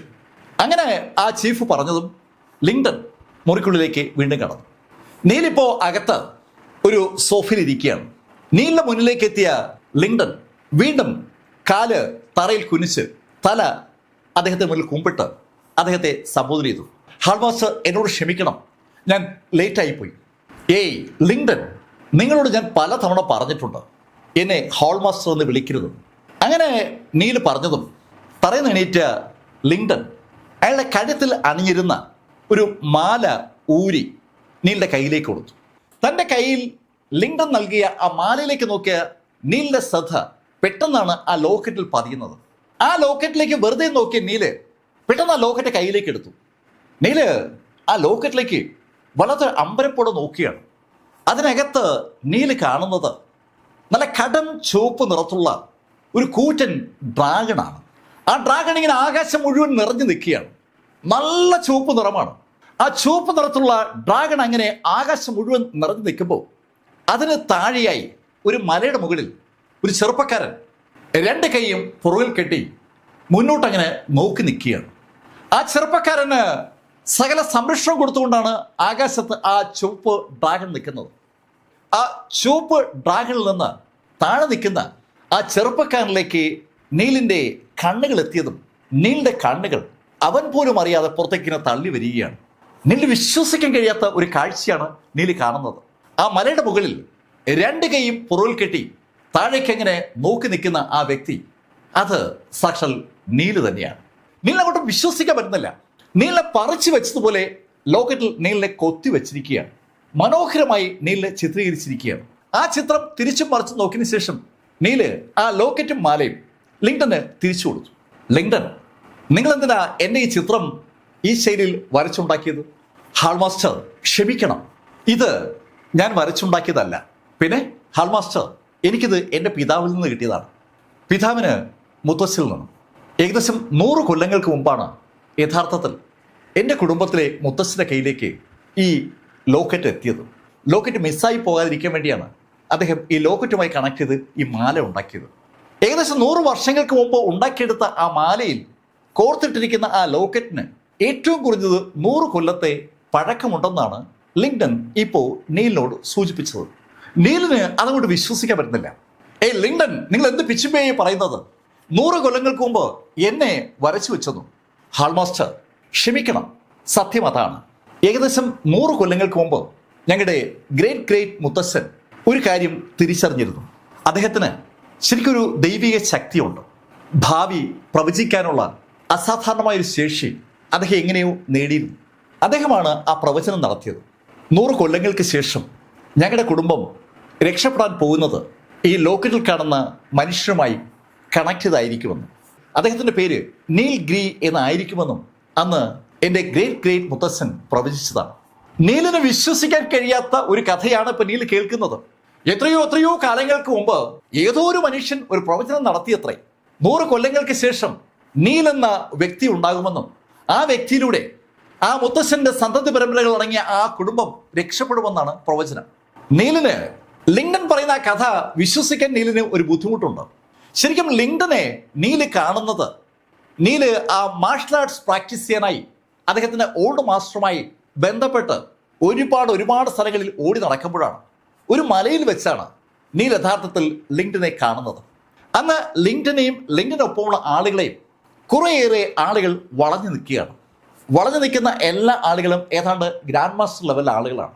അതിശക്തരായ ആ ഫൈറ്റേഴ്സ് ലിങ്ടനെയും കൂടെയുള്ള ആളുകളെയും അവസാനിപ്പിക്കും എന്ന ആ ഘട്ടം എത്തിയപ്പോഴാണ് അതുവഴി കടന്നു പോവുകയായിരുന്ന നീല് വളർന്നു നിൽക്കുന്ന ആളുകളെ എതിരാളികൾ സംബോധന ചെയ്യുന്ന വാചകം കേൾക്കുന്നത്. നിങ്ങൾ ഹക്സിയക്കാരെ ഇവിടെ വരാൻ പാടില്ലാത്തതാണ്. ഇവിടെ വന്ന സ്ഥിതിക്ക് ഇനി ഇവിടെ തന്നെ കഴിഞ്ഞാൽ മതി. ഹക്സിയ എന്ന് കേട്ടപ്പോൾ നീലിന്റെ ഉള്ളൊന്ന് പിടച്ചു. അവന്റെ രാജ്യമാണ് ഹക്സിയ. അവൻ ഹക്സിയിലെ റിവർ സിറ്റിയിൽ നിന്നാണ് അവിടേക്ക് എത്തിയത്. ഹക്സിയിൽ നിന്ന് വന്ന ആളുകൾ അവിടെ കൊല്ലപ്പെടാൻ പോവുകയാണെന്ന് കേട്ടപ്പോൾ നീല് ഒന്ന് പ്രതികരിച്ചു. അതിന്റെ ഫലമായിട്ട് ലിങ്ടനെയും അതുപോലെ അയാളുടെ സഹായികളെയും വളഞ്ഞു നിന്ന മുഴുവൻ ആളുകളും കൊല്ലപ്പെടുകയായിരുന്നു. ശരിക്കും നീലിന്റെ ആ ആക്രമണം ലിങ്ടനെയും കൂടുതലുള്ള ആളുകളെയും അക്ഷരാർത്ഥത്തിൽ ഞെട്ടിപ്പിക്കുകയും അമ്പരിപ്പിക്കുകയും ചെയ്തതാണ്. അന്ന് നീലിന് ഏകദേശം ഒരു 18-19 വയസ്സാണ് പ്രായം. മീശ മുളച്ചു തുടങ്ങിയിട്ടില്ല. ആ പ്രായത്തിലുള്ള ഒരു ബാലൻ ഏകദേശം ഗ്രാൻഡ് മാസ്റ്റേഴ്സ് ലെവലിലുള്ള ഒരു ഡസനുള്ള ആളുകളെ കണ്ണഞ്ചിക്കുന്ന വേഗതയിൽ കൊന്നൊടുക്കിയ ആ രംഗം ലിങ്ടന്റെ മനസ്സിൽ നിന്ന് അങ്ങോട്ട് മാഞ്ഞിട്ടില്ല. അതുകൊണ്ട് തന്നെ ആ ചെറുപ്പക്കാരന്റെ ചിത്രം അവന്റെ മനസ്സിൽ പതിഞ്ഞു കിടപ്പുണ്ട്. നീലിനും അതറിയാം. അന്ന് ലിങ്ടന്റെ മനസ്സിൽ പറഞ്ഞ ആ ചിത്രം അവൻ ആ ലോക്കറ്റിലേക്ക് പകർത്തിയതാണ്. അത് മറച്ചു പിടിച്ചിട്ട് ഒരു കഥ ഉണ്ടാക്കി ലിങ്ടൺ പറയുന്നതാണ്. എന്തായാലും ലിങ്ടനോട് ഇനി അതിനെക്കുറിച്ച് സംസാരിച്ചിട്ട് കാര്യമില്ല എന്ന് മനസ്സിലായതും നീല് ലിങ്ടനോട് പറഞ്ഞു, ഓക്കെ, ഹാൾ മാസ്റ്റർ എന്ന് വിളിക്കണ്ട എന്ന് ഞാൻ പറഞ്ഞാൽ എന്തായാലും നീ കേൾക്കത്തില്ല. നിന്റെ യുക്തി പോലും നീ വിളിച്ചോ, അത് ഞാൻ അനുവദിച്ചിരിക്കുന്നു. പക്ഷേ ഒരു കാര്യം ഞാൻ പറയാം, ഇനി മുതൽ നീ എന്നെ ഫോളോ ചെയ്യാൻ പാടില്ല. ആൻ ഷാങ്ങിന്റെയും അങ്കിൾ വാങ്ങിന്റെയും ആ റെസ്റ്റോറൻറ്റിൽ നിന്ന് ആ ഗ്രാൻഡ് അപ്പാർട്ട്മെന്റ്സിലേക്കുള്ള നീലിന്റെ സോനയുടെ യാത്രയിൽ നീല് ലിങ്ടന്റെ അനുയായികളുടെ വാഹനങ്ങൾ കണ്ട ആ നിമിഷത്തിൽ നീൽ മനസ്സിൽ തീരുമാനിച്ചതാണ് ഈ കാര്യം. അത് കേട്ടതും ലിങ്ടൺ നീലിനോട് പറഞ്ഞു, ഹാൾമാസ്റ്റർ, എൻ്റെ ജീവിതം ഹാൾമാസ്റ്റർക്ക് വേണ്ടി സമർപ്പിക്കപ്പെട്ടതാണ്. ഹാൾമാസ്റ്റർക്ക് ഒന്നും സംഭവിക്കാൻ ഞാൻ അനുവദിക്കില്ല. ഒരുത്തന് വട്ടുപിടിക്കുകയും അവൻ അനുയായി മാറുകയും ചെയ്താൽ പിന്നെ എന്തു പറഞ്ഞാലും ഒരു കാര്യവുമില്ല. ലിങ്ടൺ ഏതാണ്ട് ആ ശൈലിയിലുള്ള ഒരാളാണെന്ന് അയാളുടെ മറുപടി കേട്ടപ്പോൾ നീലിന് മനസ്സിലായി. നീല് ലിങ്ടനോട് പറഞ്ഞു, ഓക്കെ, അതവിടെ നിൽക്കട്ടെ, എന്നോടൊപ്പം ഒരു പെൺകുട്ടിയുണ്ട്, സോനയെ എപ്പോഴും സംരക്ഷിക്കണം, അവൾക്ക് ഒന്നും സംഭവിക്കാൻ പാടില്ല. ഹാൾമാസ്റ്റർ, അക്കാര്യം ഞങ്ങൾ ഏറ്റു. ഇനി ആരും മിസ് സോനയെ ആക്രമിക്കാൻ ധൈര്യപ്പെടില്ല, ഞങ്ങൾ എപ്പോഴും കൂടെ ഉണ്ടാവും. സോനയ്ക്ക് ത്രെട്ട് ഉണ്ടായതിന്റെ കാരണം നീല് സോനയ്ക്കൊപ്പം താമസിക്കുന്നതാണ്. അക്കാര്യം നീലിന് അറിയാം. അതുകൊണ്ട് തന്നെ സോനയെ സംരക്ഷിക്കാൻ നീല് ബാധ്യസ്ഥനുമാണ്. എന്നാലും സോനയെ സംരക്ഷിക്കാൻ ലിങ്ടന്റെ ടീം ഉണ്ടെന്ന് കേട്ടപ്പോൾ നീലിന് ഒരു ആശ്വാസമായി. സ്വാഭാവികമായിട്ടും നീല് ലിങ്ടനോട് താങ്ക്സ് പറഞ്ഞതും ലിങ്ടൺ നീലിനോട് പറഞ്ഞു, ഹാൾമാസ്റ്റർ, ഞാൻ ഇവിടെ ഈ റിവർ സിറ്റിയിലേക്ക് മടങ്ങിയെത്തിയതിനു ശേഷം അങ്ങയെക്കുറിച്ച് ഒരുപാട് അന്വേഷണം നടത്തിയിരുന്നു. ആ അന്വേഷണത്തിലൂടെ എനിക്ക് ഒരുപാട് കാര്യങ്ങൾ അറിയാൻ പറ്റി. ആ ക്ലൗഡ് ലേക്ക് മാനറിൽ നടന്ന ആ കൂട്ടക്കുരുതിയും അങ്ങ് കോയിൻ ലേക്ക് റിവർ വീണതും അവിടുന്ന് അങ്ങ് രക്ഷപ്പെട്ടതും ഒക്കെ എനിക്കറിയാവുന്ന കാര്യങ്ങളാണ്. ഹാൾമാസ്റ്റർക്ക് ആ ക്ലൗഡ് ലേക്ക് മാനറിൽ അന്ന് ഉണ്ടായിരുന്ന ആളുകളോട് പ്രതികാരം ചെയ്യാനുള്ള താല്പര്യത്തെക്കുറിച്ച് എനിക്കറിയാം. ഫിൻ കുടുംബത്തെ അങ്ങ് ഇല്ലാതാക്കിയതും യാവോ കുടുംബത്തിലെ ആ ടോമിനെ അവസാനിപ്പിച്ചതും എല്ലാം ഞാൻ അറിയുന്ന കാര്യങ്ങളാണ്. തന്നെക്കുറിച്ച് വളരെ ഡീറ്റെയിൽ ആയിട്ട് ലിങ്ടൺ തിരക്കി അറിഞ്ഞിരിക്കുന്നത് കേട്ടതും നീല് ലിങ്ടനോട് പറഞ്ഞു, ലിങ്ടൺ, എന്നെക്കുറിച്ച് തിരക്കിയത് മതി, ഇനി എന്നെക്കുറിച്ച് ഒന്നും തിരക്കണ്ട. അതിന് മറുപടിയായി ലിങ്ടൺ പറഞ്ഞു, ഹാൾമാസ്റ്റർ, എനിക്കറിയാം അങ്ങേക്ക് സംഭവിച്ച ദുരന്തം എന്താണെന്ന്. അങ്ങേക്ക് വേണ്ടി ആ ആളുകളെ അവസാനിപ്പിക്കാൻ ഞാൻ റെഡിയാണ്. ഏയ് ലിങ്ടൺ, ആ ഡയലോഗ് ഇനി പറയരുത്. പ്രതികാരം അത് എനിക്ക് മാത്രം അവകാശപ്പെട്ടതാണ്. തൻ്റെ അച്ഛനെയും അമ്മയും വകവരുത്തിയ ആ ഫങ്ഷനിൽ പങ്കെടുത്ത മുഴുവൻ ആളുകളെയും കൊല്ലുക എന്നുള്ളത് ഇപ്പോ നീലിന്റെ തീരുമാനമാണ്. ആ കൃത്യം വേറെ ആളുകളെ കൊണ്ട് ചെയ്യിപ്പിക്കാൻ എന്തായാലും താൻ ആഗ്രഹിക്കുന്നില്ല എന്ന് നീല് ലിങ്ടനോട് പറഞ്ഞു. അങ്ങനെ പറഞ്ഞ നീല് ഒരു നിമിഷം നിശബ്ദനായതിനു ശേഷം ലിങ്ടനോട് പറഞ്ഞു, ലിങ്ടൺ, ഞാനും നിങ്ങളും തമ്മിലുള്ള ബന്ധം തൽക്കാലം രഹസ്യമായി സൂക്ഷിക്കാം. ഇപ്പോ നമ്മൾ തമ്മിലുള്ള ബന്ധം പുറത്തറിയാനുള്ള സമയമായിട്ടില്ല. ലിങ്ടനും അത് യഥാർത്ഥത്തിൽ മനസ്സിലാവുന്നുണ്ട്. ഗ്രീക്ക് കുടുംബത്തെ ഏകദേശം 8 കൊല്ലങ്ങൾക്ക് മുമ്പ് വേട്ടയാടിയ ആളുകൾ പുറത്തുണ്ട്. ശരിക്കും ക്യാപിറ്റലിൽ നിന്ന് വന്ന ഒരാളാണ് ഗ്രീക്ക് കുടുംബത്തെ വേട്ടയാടിയതെന്ന് ലിങ്ടനും കേട്ടിട്ടുണ്ട്. ലിങ്ടൺ അതിനെക്കുറിച്ച് ആലോചിച്ചപ്പോൾ നീല് ലിങ്ടനോട് പറഞ്ഞു, മിസ്റ്റർ ലിങ്ടൺ, ക്യാപിറ്റലിൽ നിന്ന് ഒരു മിസ്റ്റർ ലോങ്, അയാളാണ് ഇവിടെ എത്തി എൻ്റെ അച്ഛനും അമ്മയും വകവരുത്തുന്നതിന് നേതൃത്വം കൊടുത്തത്. അയാൾ ആരാ, അയാൾ ഇവിടെ താമസിക്കുന്നു, അയാളുടെ ബാക്ക്ഗ്രൗണ്ട് എന്താണ്, അയാളുടെ ശക്തി എന്താണ്, അങ്ങനെയുള്ള എല്ലാ കാര്യങ്ങളും എനിക്കറിയണം. എന്തായാലും നിങ്ങളൊന്ന് അന്വേഷിക്കും. അത്രയും പറഞ്ഞിട്ട് നീല് എണീറ്റു. നടന്ന് വാതിൽക്കൽ എത്താറായതും നീല് ലിങ്ടനോട് പറഞ്ഞു, ഞാൻ ഒറ്റയ്ക്ക് പോവാം, എന്നെ ഫോളോ ചെയ്യണ്ട. ലിങ്ഡൺ തന്റെ പുറകെ വരാൻ പോകുന്നത് കണ്ടതുകൊണ്ടാണ് നീല് ലിങ്ഡനെ തടുത്തത്. ലിങ്ഡനെ ഒന്നിച്ച് നീല് പുറത്തിറങ്ങിയാൽ സ്വാഭാവികമായിട്ടും ആളുകൾ നോട്ട് ചെയ്യും. ലിങ്ഡനെ അറിയാവുന്ന ആരെങ്കിലുമൊക്കെ ആ റോയൽ ക്ലബിനകത്ത് കാണും. ലിങ്ഡനും പെട്ടെന്ന് അത് മനസ്സിലായി. നീല് പുറത്തിറങ്ങുമ്പോൾ പുറത്ത് ആ റോയൽ ക്ലബിന്റെ ചീഫും 2 സബോർഡിനേറ്റ്സും ഉണ്ട്. അവര് നീലിനെ കണ്ടതും തലകുനിച്ചു. നീല് അവരെ കണ്ട് ഒന്ന് പുഞ്ചിരിച്ച് അവരുടെ ഇടയിലൂടെ നടന്നു പോവുകയാണ്. നീല ആ റോയൽ ക്ലബിന്റെ ഇടനാഴിയിലൂടെ നടന്ന് പ്രധാന വാതിലിലെത്തി. ഇപ്പോ അകത്ത് പല സ്ഥലത്തുമുള്ള റൂമുകളിൽ നിന്ന് ആളുകളൊക്കെ വീടുകളിലേക്ക് പോയി കഴിഞ്ഞു. പുറത്തുണ്ടായിരുന്ന പല വാഹനങ്ങളും ഇപ്പോൾ പുറത്തില്ല. പ്രധാന വാതിലിനടുത്തുനിന്ന് നീല് ആ ഗേറ്റിനടുത്തേക്ക് നടക്കുന്നപ്പോൾ ആ വഴിയിൽ ഒരു സ്പോർട്സ് കാറിന്റെ സമീപത്ത് നിൽക്കുകയാണ് സാക്ഷാൽ ചൂഷൂരൻ. അവളും അവളുടെ പിതാവും 2 കാറിലാണ് അവിടെ എത്തിയത്. പിതാവിന് അത്യാവശ്യമായി മറ്റൊരു മീറ്റിംഗിൽ പങ്കെടുക്കാനുള്ളത് കൊണ്ട് അദ്ദേഹം നേരത്തേക്ക് പോയി. ചൂഷൂരൻ അവളുടെ കാറിനടുത്ത് വന്നിട്ട് പോകാതെ അവിടെ തന്നെ നിൽക്കുകയാണ്. അവള് കാറിന്റെ അടുത്ത് എത്തിയപ്പോഴാണ് യഥാർത്ഥത്തിൽ ആ മുൻവശത്തെ വാതിൽ വഴി നേരത്തെ അവൾ കണ്ട ആ വെയിറ്റർ പുറത്തേക്ക് ഇറങ്ങുന്ന കണ്ടത്. നീലിന്റെ മുഖത്തോട് സാമ്യമുള്ള ആ വെയിറ്ററെ കണ്ടതും ചൂഷൂരിന്റെ ദേഷ്യം അങ്ങ് ഇരച്ചു കയറി. നേരത്തെ അവളെ അപമാനിച്ച കക്ഷിയാണ് ആ വെയിറ്റർ. ആ വെയിറ്റർ ഗേറ്റിന്റെ ഭാഗത്തേക്കാണ് നടക്കുന്നത്. ഗേറ്റിന്റെ ഭാഗത്തേക്കുള്ള ആ വഴി അവളുടെ കാറ് കിടക്കുന്നതിന് സമീപത്തൂടിയാണ്. അത് മനസ്സിലാക്കി അവളുടെ കാറിന്റെ സൈഡിലോട്ട് മാറി. നീല് ആ പ്രധാന വാതിലിൽ നിന്ന് ഗേറ്റിന് നേരെ നടക്കുകയാണ്. അവൻ ആ സ്പോർട്സ് കാറിന്റെ അടുത്തെത്തിയതും കാറിന്റെ സൈഡിൽ മറഞ്ഞു നിന്ന ചൂഷുരൻ മുന്നോട്ട് കുതിച്ച് കൈ നിവർത്തി ഒരു അച്ചായിടി. ഒരു മാർഷൽ ആർട്ടിസ്റ്റായ ചൂഷുരന്റെ കൈ അതിവേഗം നീലിന്റെ കവിളിന് നേരെ പാഞ്ഞു വരികയാണ്. തന്റെ കവിളിന് നേരെ പാഞ്ഞു വന്ന കൈ തല ഒന്ന് ചരിച്ച് നീല് പിടിച്ചതും നീല് ഉയർത്തിയതും ഒരേ നിമിഷത്തിലാണ്. ആ കൈ ഇങ്ങനെ ഉയർത്തിയ നീല് ചൂഷുരനെ പെട്ടെന്നാണ് ആ ബോണറ്റിന്റെ പുറത്തേക്ക് ഇടുന്നത്. ബോണറ്റിലേക്ക് വീണ ചൂഷുരൻ അടുത്ത നിമിഷത്തിൽ അവളുടെ കാലുകൾ 2 ഉയർത്തി ആ കാലുകൾ കൊണ്ട് കത്രിക പൂട്ട് കണക്ക് നീലിന്റെ കഴുത്തിൽ പൂട്ടാൻ നോക്കിയതും നീല് ഒന്ന് കുനിഞ്ഞ് അവളുടെ 2 കാലിലും പിടിച്ച് ഒന്ന് ഫ്ലിപ്പ് ചെയ്ത് ഒരക്ഷയാടി. അവള് നടുപിടിച്ച് ആ ബോണറ്റിലേക്ക് വീണു. നേരത്തെ ബോണറ്റിലേക്ക് ചാഞ്ചിട്ടേ ഉണ്ടായിരുന്നുള്ളൂ. ഇപ്പൊ അവള് അക്ഷരാർത്ഥത്തിൽ ബോണറ്റിൽ വീണിരിക്കുകയാണ്. ബോണറ്റിലേക്ക് വീണ അവള് ശരിക്കും അന്തം വിട്ടു പോയെന്ന് പറയാം. ഈ റോയൽ ക്ലബിലെ വെയിറ്റർമാർ പോലും നന്നായിട്ട് മാർഷൽ ആർട്സ് പ്രാക്ടീസ് ചെയ്യുന്നവരാണ്. എന്നാലും അവനെ ഒന്ന് ഭയപ്പെടുത്തുമെന്ന് കരുതി അവള് ആ ബോണറ്റിൽ കിടന്നുകൊണ്ട് തന്നെ അവനോട് പറഞ്ഞു, ഇടാ, ഞാൻ ചൂ കുടുംബത്തിലെ ചൂഷൂരനാണ്, നീ എന്റെ പുറത്താണ് കൈവച്ചിരിക്കുന്നത്. അത് കേട്ടുകൊണ്ട് തിരിച്ച് നീല് കൈ ഉയർത്തി അവളുടെ കവിളിൽ ഒരൊറ്റയാടി. അവളുടെ കണ്ണിക്കൂടി ആ നിമിഷം പൊന്നീച്ചകൾ പറന്നു. അവളുടെ മുഖത്തേക്ക് വിരൽ ചൂണ്ടി നീല് അവളോട് പറഞ്ഞു, നീ ചൂ കുടുംബത്തിലെ അല്ല, ഏത് കുടുംബത്തിലാണെങ്കിലും എനിക്കൊരു വിഷയവുമില്ല. ഇതൊരു വാണിംഗ് ആണ്. ഇനി ഒരിക്കൽ കൂടി നീ എനിക്ക് നേരെ തിരിഞ്ഞാൽ പിന്നെ നീയും നിന്റെ ചൂ കുടുംബവും ഈ ഭൂമിയിൽ ഉണ്ടാകില്ല. അങ്ങനെ പറഞ്ഞിട്ട് നീല് അങ്ങ് നടന്നുപോയി.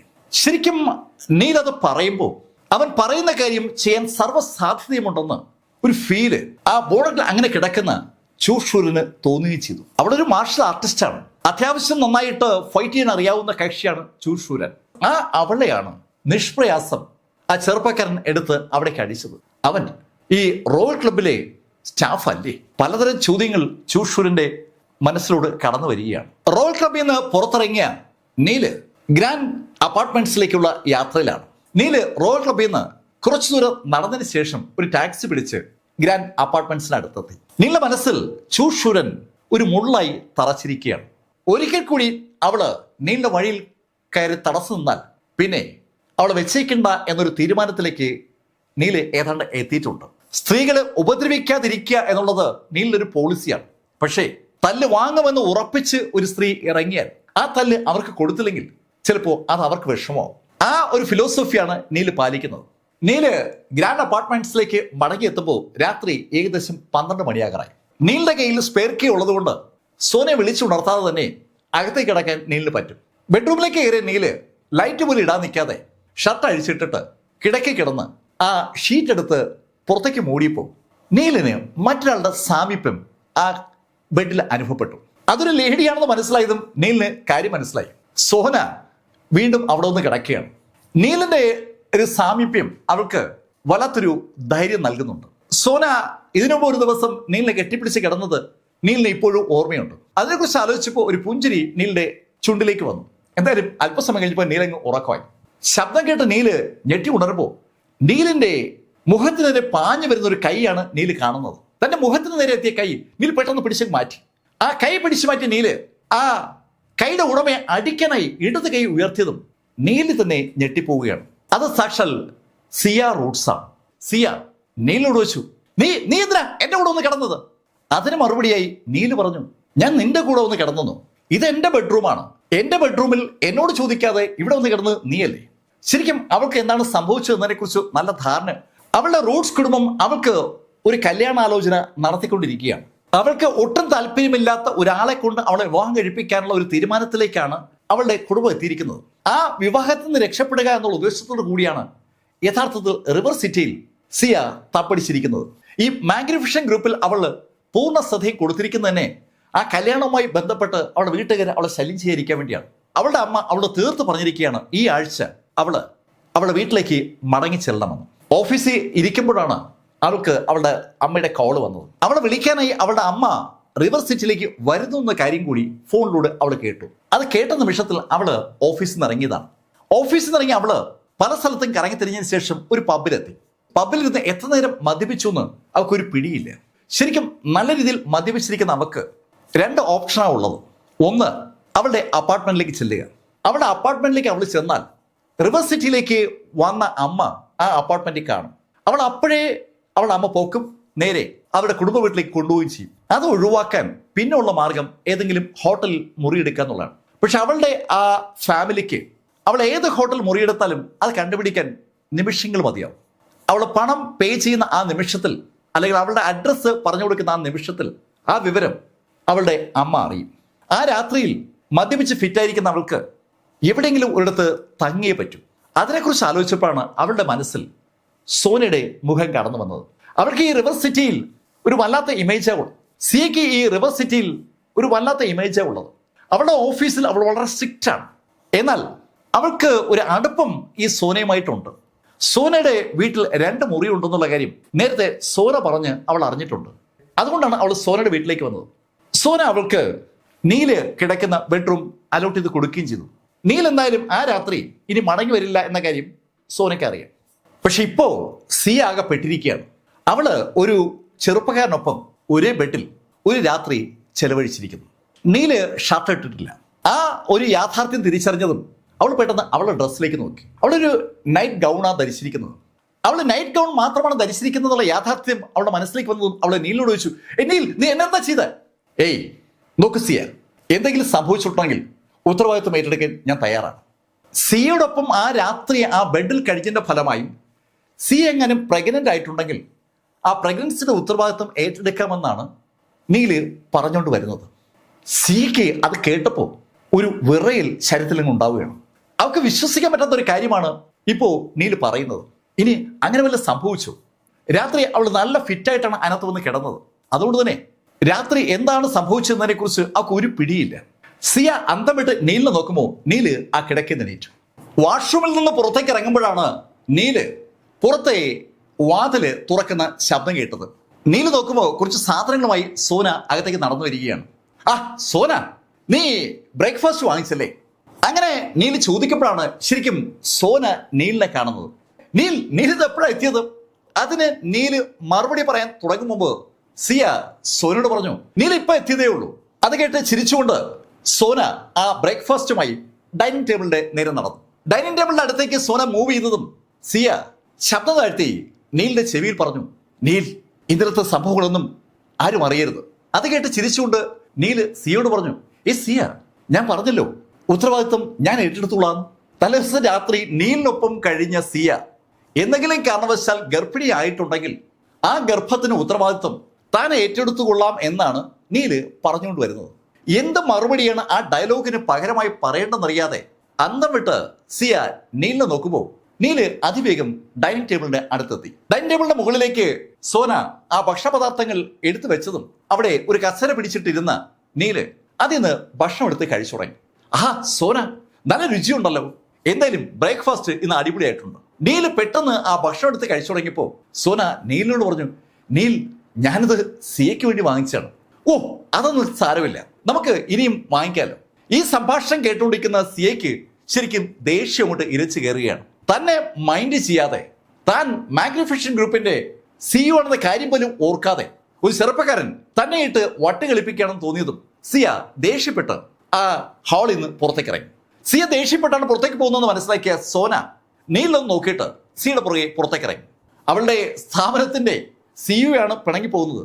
ആ പിണക്കം നല്ലതല്ല എന്നറിയാവുന്ന സോന സിയെ സമാധാനിപ്പിക്കാനായി പുറത്തേക്കിറങ്ങി ആ ബിൽഡിങ്ങിന് താഴെ എത്തുമ്പോൾ മുകളിൽ ലാൻഡ് നമ്പറിൽ ഒരു കോള് വന്നു. ആ കോള് സാക്ഷാൽ ഷെൻ ഹാരിയുടേതാണ്. നീല് ആ കോൾ അറ്റൻഡ് ചെയ്തു. എന്താ ഹാരി?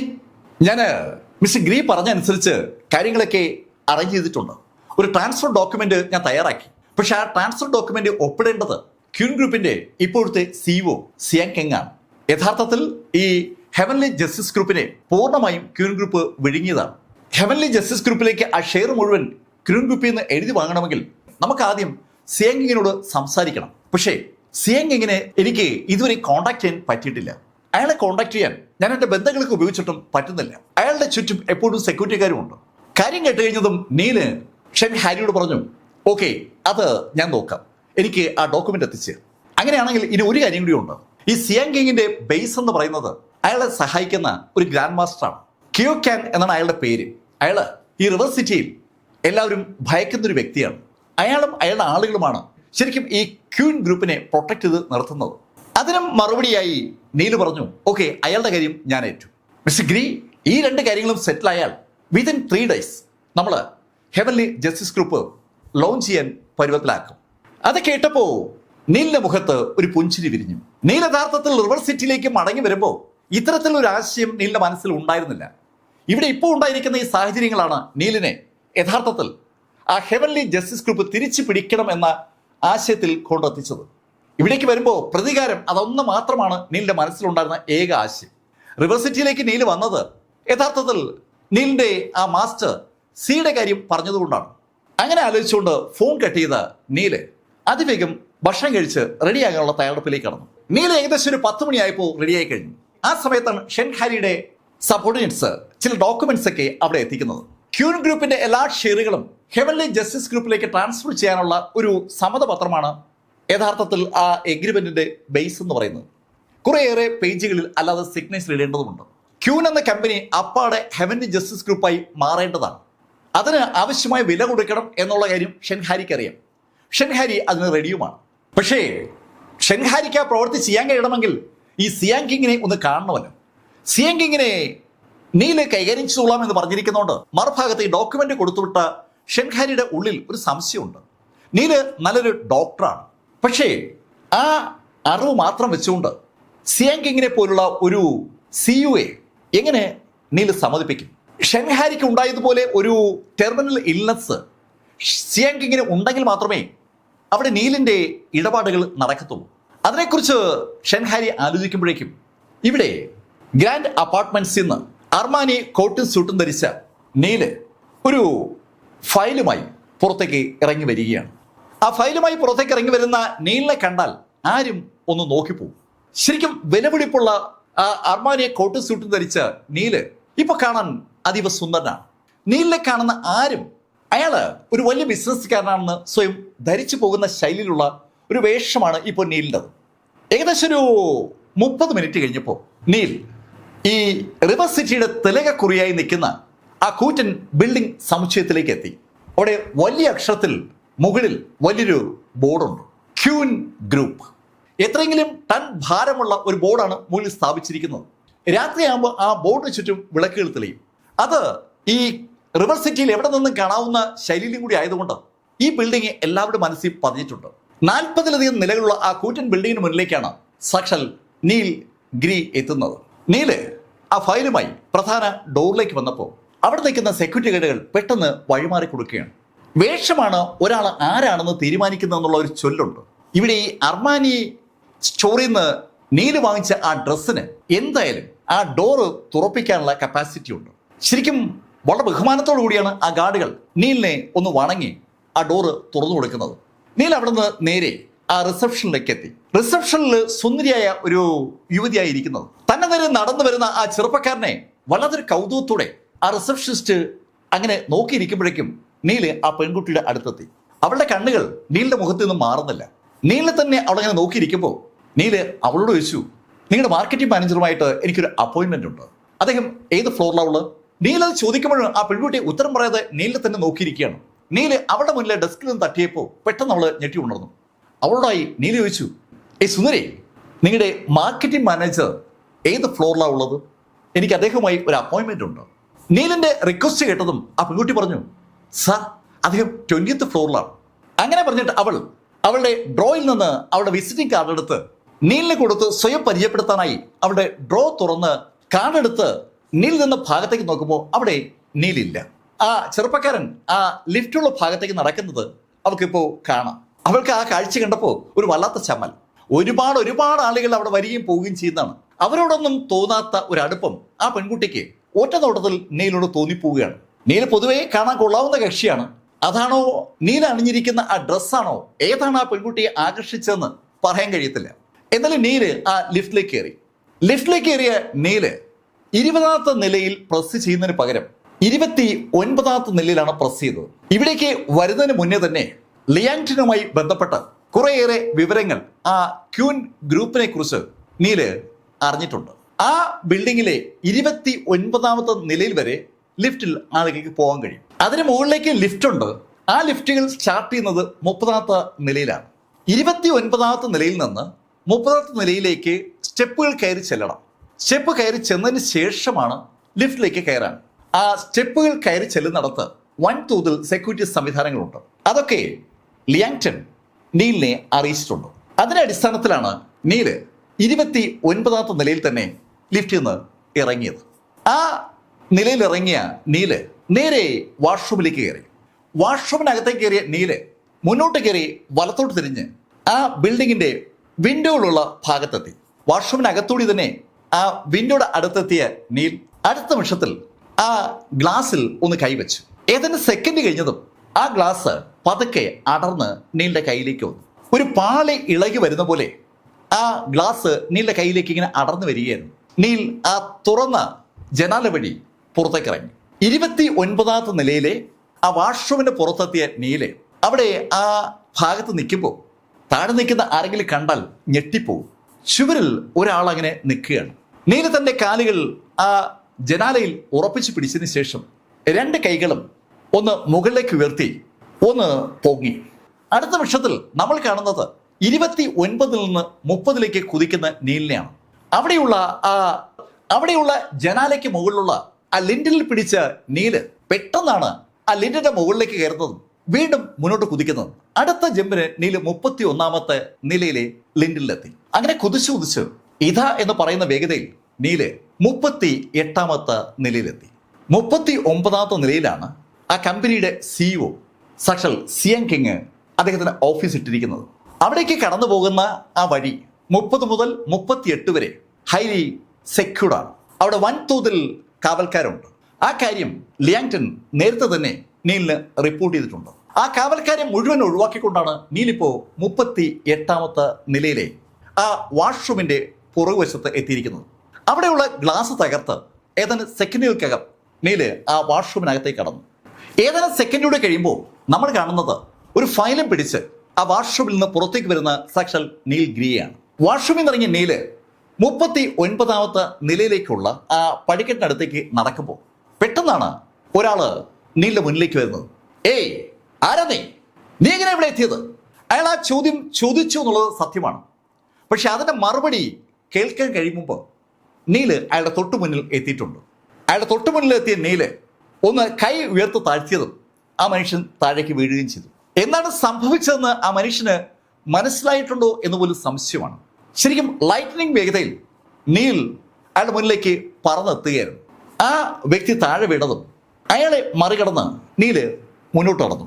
39ാമത്തെ നിലയിലെ ആദ്യത്തെ സ്റ്റെപ്പിലേക്ക് നീല് കാലെടുത്ത് വെച്ചതും പെട്ടെന്നാണ് തൊട്ട് മുകളിൽ നിന്ന് 2 സെക്യൂരിറ്റി ഗാർഡുകൾ താഴേക്ക് ചാടി ഇറങ്ങുന്നത്. ആരാ നീ? ആ ചോദ്യം ചോദിച്ചുകൊണ്ട് നീലിനടുത്തേക്ക് പാഞ്ഞിറങ്ങിയ അവരുടെ കയ്യിൽ ഗണ്ണുകളുണ്ട്. ഗണ്ണ് നീലിന് നേരെ ചൂണ്ടിക്കൊണ്ടാണ് അവർ രണ്ടും താഴേക്ക് പാഞ്ഞിറങ്ങിയത്. പക്ഷേ താഴേക്ക് പാഞ്ഞിറങ്ങിയ അമ്മ രണ്ടും പെട്ടെന്നാണ് താഴേക്ക് വീണത്. നീലിന്റെ ഇടത് കൈയിൽ എപ്പോഴാണ് നീഡിലുകൾ വന്നതെന്ന് അവർ കണ്ടില്ല. സിൽവർ നീഡിലുകൾ 2 എണ്ണം ആ 2 പേരുടെയും കഴുത്തിലേക്ക് പാഞ്ഞു കയറിയതും അവര് താഴേക്ക് വീഴുകയായിരുന്നു. അവരുടെ കൈവശം ഇരിക്കുന്ന ആ തോക്കുകളിലെ ട്രിഗറിൽ വിരലമർത്താനുള്ള സമയം അവർക്ക് രണ്ടുപേർക്കും കിട്ടിയില്ല. നീൽ മുകളിലേക്ക് കയറുമ്പോൾ പിന്നെയും എതിരാളികൾ നീലിനെ തേടി എത്തിക്കൊണ്ടേയിരിക്കുകയാണ്.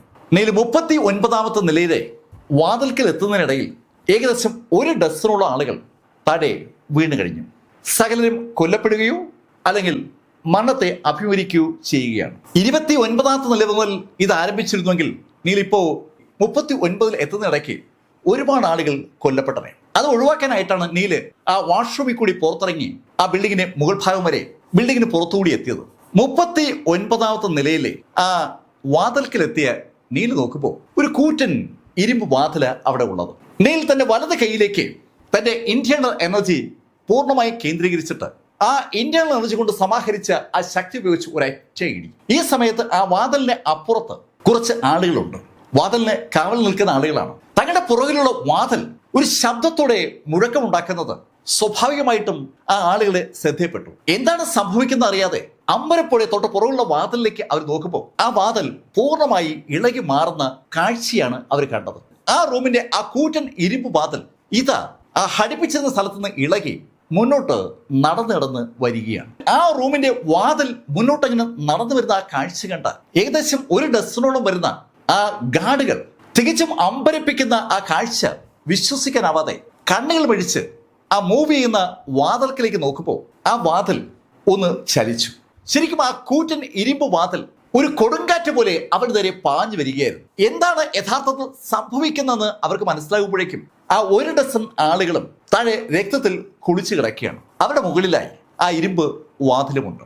ഈ സമയത്ത് അവിടെ ആ മെയിൻ ഹാളിൽ ഒരു കൂറ്റൻ ടേബിളിന്റെ ചുറ്റും ഇരിക്കുന്ന ആളുകൾ ഞെട്ടിത്തരിച്ച് എണീറ്റ് നിൽക്കുകയാണ്. അവിടെ ഒരു മീറ്റിംഗ് നടക്കുമ്പോഴാണ് ഈ സംഭവ വികാസങ്ങളൊക്കെ ഉണ്ടായിരിക്കുന്നത്. വിശ്വസിക്കാനാവാത്ത ഒരു കാഴ്ച അതാണ് അവരിപ്പോ കണ്ടത്. ഒരു വാതിൽ പറന്നു വന്ന് ഒരു കാറ്റ് പോലെ അവിടെ നിൽക്കുന്ന ആ സെക്യൂരിറ്റി ഗാർഡുകളെ മുഴുവൻ ഇടിച്ച് താഴെ ഇട്ടിട്ട് അവരുടെ പുറത്തുകൂടി വീണ് കിടക്കുകയാണ്. അവരുടെ ആ അമ്പരപ്പ് ഏതാനും നിമിഷ നേരത്തേക്ക് ഉണ്ടായിരുന്നുള്ളൂ. ഇപ്പോ ആ വാതിൽ വഴി നടന്നു വരുന്ന ഒരാളെ അവർക്ക് കാണാം. സുമുഖനായ ഒരു ചെറുപ്പക്കാരൻ ഒരു ഫയലുമായി അവർക്ക് നേരെ നടന്നു വരികയാണ്. ആ ഹാളിൽ ഒരു മുട്ടപ്പിന് വീണാൽ പോലും കേൾക്കാവുന്ന നിശബ്ദതയാണ്. ഹക്സിയ എന്ന രാജ്യത്തിലെ ആളുകൾ മാത്രമല്ല ആ ഹാളിൽ ഉള്ളത്. തൊട്ട് സമീപത്തുള്ള എന്ന രാജ്യത്തിലെ ചില ആളുകളും അവിടെയുണ്ട്. അവരും അമ്പരപ്പോടെ ആ നടന്നു വരുന്ന ആഗതനെ നോക്കിയാണ്. സിയക്കിങ്ങും ആകെ ഞെട്ടി നിൽക്കുകയാണ്. ക്യൂൻ ഗ്രൂപ്പിന്റെ CEO ആയ അദ്ദേഹത്തിന്റെ മുറിയിലേക്ക് ഇതാ ഒരു ചെറുപ്പക്കാരൻ നടന്നു വരുന്നു. അവനാണോ ഇനി ആ വാതിൽ പൊളിച്ചത്? അവനാണോ ആ കൂറ്റൻ ഇരുമ്പ് വാതിലെടുത്ത് അവിടെ ഉണ്ടായിരുന്ന സെക്യൂരിറ്റി ഗാർഡുകളുടെ നേരെ എറിഞ്ഞത്? ഒരുപാട് ചോദ്യങ്ങൾ സിയാക്കിങ്ങിന്റെ മനസ്സിലുണ്ട്. അയാൾ അമ്പരപ്പോട് അങ്ങനെ നിൽക്കുമ്പോൾ സിയാക്കിങ്ങിന്റെ തൊട്ടു മുന്നിലുണ്ടായിരുന്ന ഏകദേശം 6ഓളം സുരക്ഷാ ഭടന്മാർ ഒരുമിച്ച് മുന്നോട്ട് കുതിച്ചു. ഒരുമിച്ചാണ് അവർ മുന്നോട്ട് കുതിച്ചെങ്കിലും 2 പേരാണ് നീലിനടുത്ത് ആദ്യം എത്തിയത്. അങ്ങനെ എത്തുന്ന അവരുടെ കയ്യിൽ നീളമുള്ള കത്തികളുണ്ട്. തോക്കും വാളും കത്തിയും എല്ലാം അവരുടെ കൈവശമുണ്ട്. പക്ഷേ അവർ കയ്യിലെടുത്തത് കത്തിയാണ്. ആ കത്തിയുമായി മുന്നോട്ട് കുതിച്ച ആ 2 പേരും മാർഷൽ ആർട്സ് പ്രാക്ടീസ് ചെയ്യുന്നവരാണെന്ന് വ്യക്തമാണ്. മുന്നോട്ട് കുതിച്ച് അവർ ആകാശത്തിലേക്ക് ചാടി ഉയർന്ന് ആ കത്തി കൊണ്ട് നീല ആഞ്ഞു വെട്ടുകയാണ്. ആ 2 ആളുകളും ഒരു താളത്തിൽ വർക്ക് ചെയ്യുന്നവരാണ്. 2 ഭാഗത്തുനിന്നായി നീലിന്റെ മുകളിലേക്ക് അവർ ചാടി വീണതും നീല് ആ നിന്ന സ്ഥലത്ത് നിന്ന് ഒന്ന് മാറി. ശരിക്കും എന്താണ് സംഭവിക്കുന്നതെന്ന് ആ 2 ആളുകൾക്കും അതുപോലെ അവരുടെ തൊട്ടുപുറകെ കുതിച്ചെത്തിയ ബാക്കി 4 പേർക്കും മനസ്സിലാക്കി കഴിയുമ്പോൾ അവരുടെ മുന്നിലൂടെ ആ ചെറുപ്പക്കാരൻ ഇങ്ങനെ പാഞ്ഞു പോകുന്നതായി കണ്ടിരുന്നു. ആ ചെറുപ്പക്കാരനെ കണ്ട സ്ഥലത്തേക്ക് കയ്യിൽ നിന്ന് കത്തി കൊണ്ട് അവർ ആഞ്ഞു കുത്തുകയോ വാളുകൊണ്ട് വെട്ടുകയോ വെടിവെക്കുകയോ ഒക്കെ ചെയ്തിട്ടുണ്ട്. പക്ഷേ ഏതാനും സെക്കൻഡുകൾ, കൃത്യമായി പറഞ്ഞാൽ 4 സെക്കൻഡ്, അത്രയും സമയത്തേക്ക് അവർക്ക് ആ ചിന്ത പോലും ഉണ്ടായിരുന്നുള്ളൂ. ആ കൺട്രിയിലെ 3 ആളുകളും സിയാക്കിങ്ങിന്റെ പുറകിൽ നിൽക്കുന്ന ആ 2 സൂപ്പർ ഗാർഡുകളും ഒഴികെ ബാക്കി ഉണ്ടായിരുന്ന 6 പേരും ഇപ്പോ തറയിൽ കിടക്കുകയാണ്. 6 പേരുടെയും കഴുത്ത് അറ്റുപോയിട്ടുണ്ട്. എങ്ങനെ അവരുടെ കഴുത്ത് അറ്റെന്ന് ചോദിച്ചാൽ ആർക്കും ഒരു പിടിയില്ല. ആ ചെറുപ്പക്കാരൻ നിന്ന സ്ഥലത്തുനിന്ന് പെട്ടെന്ന് ഒന്ന് ചലിച്ചതുപോലെ അവർക്ക് തോന്നിയിരുന്നു. പക്ഷെ അയാളെ പലയിടത്തും അവർ കണ്ടു. അയാൾ കണ്ണിടത്തൊക്കെ ഉണ്ടായിരുന്ന ആ സെക്യൂരിറ്റി ഗാർഡുകളാണ് താഴെ വീണ് കിടക്കുന്നത്. ഇപ്പോ അവിടെയുള്ള 6 ആളുകളും വല്ലാതെ ഉറയ്ക്കുന്നുണ്ട്. സിയാക്കിങ്ങിന്റെ വലത് ഭാഗത്ത് നിൽക്കുന്ന ആ കൺട്രിയിലെ നേതാവ് അയാളുടെ പുറകെ നിൽക്കുന്ന ആ 2 ആളുകളോടായി പറഞ്ഞു, തീർത്തേക്ക്. കേൾക്കേണ്ട താമസം അവന്മാർ പെട്ടെന്നാണ് തൊട്ടു മുന്നിലുള്ള ആ കൂറ്റൻ ടേബിളിന് മുകളിലേക്ക് ചാടി കയറിയെന്ന് മാത്രമല്ല അവരെ ടേബിളിലൂടെ അതിവേഗം മുന്നോട്ട് പാഞ്ഞു വന്ന് ആകാശത്തേക്ക് അങ്ങ് ഉയർന്ന് കാലുയർത്തി നീലിനെ ആഞ്ഞൊരൊറ്റ ചവിട്ടും. രണ്ടുപേരും നീലിന് നേരെ ഇങ്ങനെ ആ ടേബിളിന്റെ മുകളിൽ കൂടെ പാഞ്ഞു വരുമ്പോൾ നീല് നടന്ന് ആ ടേബിളിന് അടുത്തെത്തിക്കഴിഞ്ഞു. അടുത്ത് നീൽ എത്തുമ്പോഴേക്കും നീലിന്റെ കയ്യിലുണ്ടെന്ന ഫയല് നീലിന്റെ കോട്ടിനകത്തേക്ക് പെട്ടെന്ന് മറയുകയും നീലിന്റെ ഇരു കൈകളും നീലിന്റെ അടുത്തേക്ക് പാഞ്ഞു വന്ന ആ രണ്ട് സൂപ്പർ യോദ്ധാക്കളുടെയും കാലുകൾ പിടിക്കുകയും ചെയ്തു. നീലിനെ ആഞ്ഞു ചവിട്ടി ആ രണ്ടു പേരുടെയും കാലുകൾ പിടിച്ച നീല് ആ കാലുകൾ ഒന്ന് തിരിച്ചതും ടക് ടക് ശബ്ദമാണ് തുറന്നു കേട്ടത്. അതോടൊപ്പം ഹൃദയം നിലച്ചു പോകത്തക്ക അലറി കരച്ചിലും. രണ്ടുപേരുടെയും കാല് പിടിച്ച് തിരിച്ച നീല് ആ കാലോടുകൂടി അവന്മാരെ എടുത്തൊരു അറ്റയാടി. ഒരു കൂറ്റൻ ടേബിളാണ് അവിടെ കിടക്കുന്നത്. ആ കൂറ്റൻ ടേബിളിന്റെ മുകളിലേക്ക് രണ്ട് കാലും വലിച്ച് താഴെ അടിച്ച നീലിന്റെ ആ അടിയുടെ ശക്തിയിൽ ആ ടേബിൾ തകർന്ന് തരിപ്പണമായി. അതോടൊപ്പം താഴേക്ക് വീണ ആ രണ്ട് ഗുണ്ടകൾ രണ്ടുപേരുടെയും നട്ടലും തലയും ഒരുമിച്ച് തകർന്നിരിക്കുകയാണ്. ആ കാഴ്ചയിലേക്ക് വിശ്വസിക്കാവാതെ അമ്പരപ്പോടെ ആ എം കിങ്ഡത്തിലെ ആ നേതാവ് നോക്കുമ്പോൾ ആ ടേബിളിന്റെ മുകളിൽ ഉണ്ടായിരുന്ന മൊബൈൽ ഫോൺ ഉരുണ്ട് താഴേക്ക് വരികയായിരുന്നു. നീല് കൈയൊന്ന് നീക്കിയതും ആ ഫോണ് നീലിന്റെ കയ്യിലേക്ക് വന്നു. ആ ഫോണിലേക്ക് ഒന്ന് നോക്കി നീൽ ആ ഫോണ് നീലിന്റെ പോക്കറ്റിലേക്ക് ഇട്ടു.